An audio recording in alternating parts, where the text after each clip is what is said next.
Hey everybody, it is the Mole here for another exciting edition of Moley Vision. I believe that's what I'm calling this.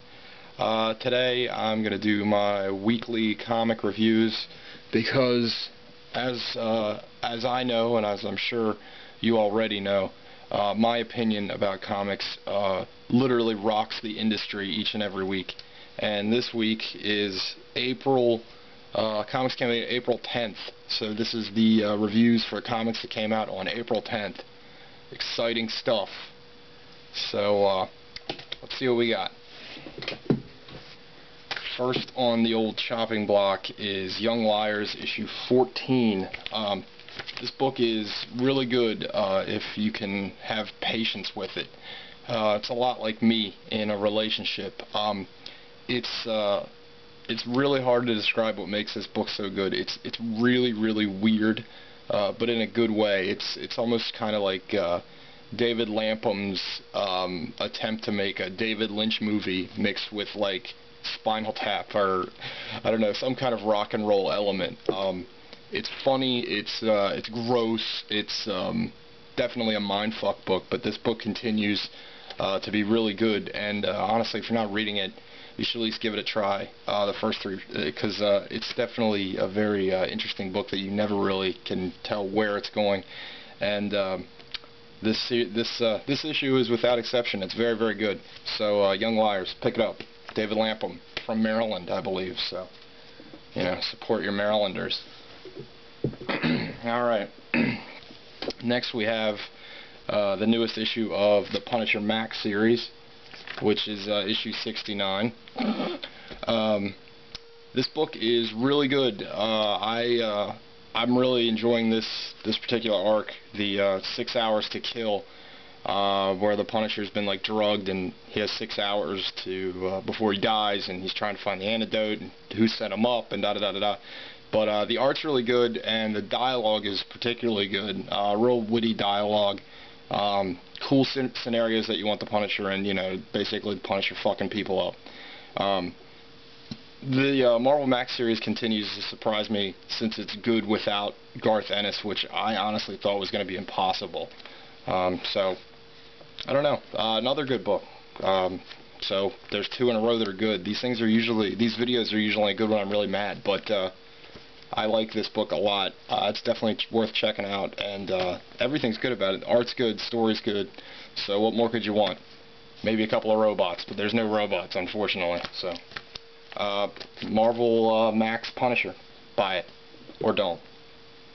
You probably want to buy it, though, if you like Punisher. What is next? We have Dark Reign Hawkeye, #1. Now, a lot of you probably saw this on the shelf like I did, and you're like, why the hell would I want to buy this? But then, I looked in the corner, and I saw that none other than Andy Diggle is writing this. And if you're familiar with Andy Diggle, right now he's writing Thunderbolts, which I thought's is really good so far. He also wrote a series called The Losers for Vertigo, which I absolutely loved. And he's done I think so far he's done a really cool job with Marvel. This series really should be called Deadpool, sorry. This really should be called Bullseye. This isn't really about Hawkeye, it's about Bullseye, who's now Hawkeye in the Dark Avengers. And it's basically, this is a setup issue about how Bullseye is trying to be reined in and molded to a superhero. Norman's trying to do this to him, and how Bullseye really doesn't care and just kills everybody anyway. And the cliffhanger is that he gets caught in Hawkeye uniform murdering somebody. So that's kind of where the story's going to go. It's interesting. It's funny. Diggle has a way of making Bullseye a funny character, and I've always liked the villain. So check it out. It's actually surprisingly good. Another good book. So who knows? Even Tom Rainey, who I usually can't stand, his artwork is kicked up a notch. So Dark Reign Hawkeye. Dark Reign. Is that like chocolate rain? Worst joke I've ever done on a video. I apologize. Alright, just 2 more, so bear with me, 3 more, sorry, 3 more comics, so I'm almost done. It's funny, I have to say that to a lot of women. It's not going to be that bad, it's only going to take a second. Anyway, now we have Dead Irons, a book that probably no one is reading, but it is quite excellent. It's like a Western meets a horror movie, and it's really, really good. What's the name of the artist?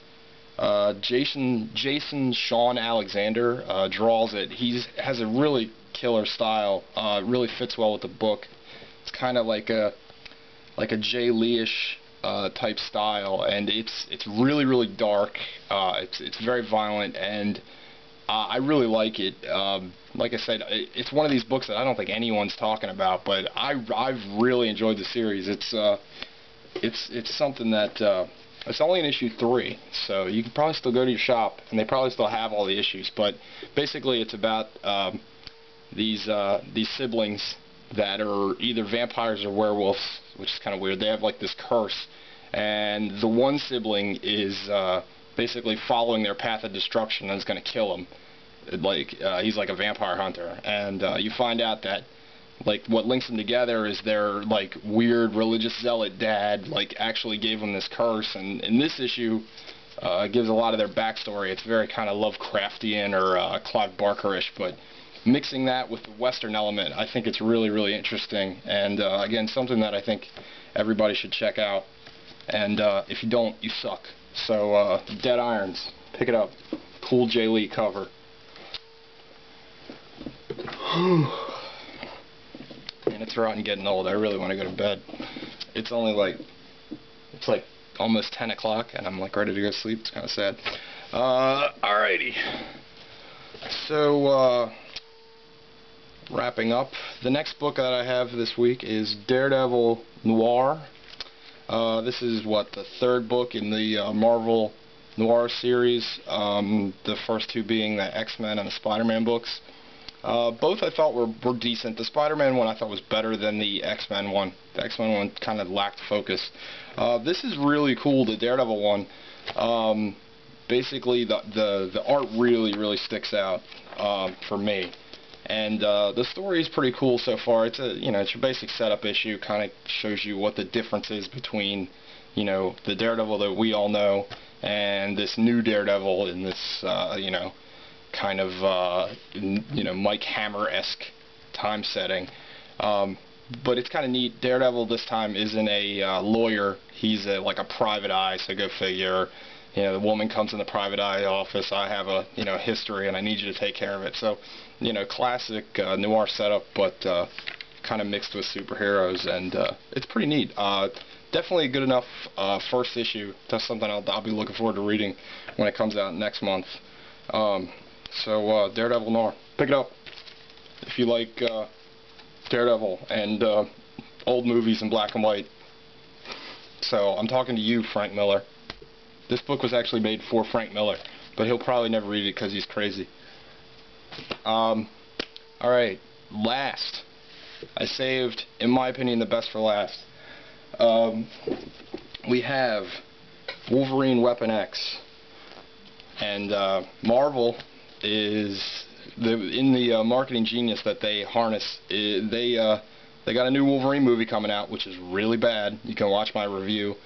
But to coincide with the release of that movie, they have a new Wolverine series because, as we all know, Wolverine is the most underused character in comic books. But this book's really good. It brings back the creative team of Jason Aaron and Ron Gardner, who worked on the Get Mystique arc, which I really loved. And Jason Aaron is quickly becoming my favorite writer. He writes Scalped, which is incredible. Like I said, his last Wolverine one is really good. This is a really cool issue so far. Basically, it's just Wolverine being a badass. Jason Aaron is really good at writing characters that are badasses. And Ron Garney's artwork is great. He continues to get better and better and better. And it's a good setup, I thought. Not much happens. It's basically this private, what do you call it? You fought him in Metal Gear all the time. Private military corporation, a PMC, gets the plans for Weapon X, and apparently they're making like more Wolverines. So it's serviceable enough as a first issue, but I really enjoyed it. Again, I got lucky this week. Everything I bought I really liked. But I gotta give the book of the week to Wolverine because, one, I'm a Wolverine mark, I can't lie, and two, I'm a Jason Aaron mark. So, another week in the books, another stack of comic books. So go out to your store and buy them, and tell them that Topo sent you. And as they look at you confused, just say, can I have my books, please, sir? Alright, have a good night. I'm going to try to find a bed to sleep in.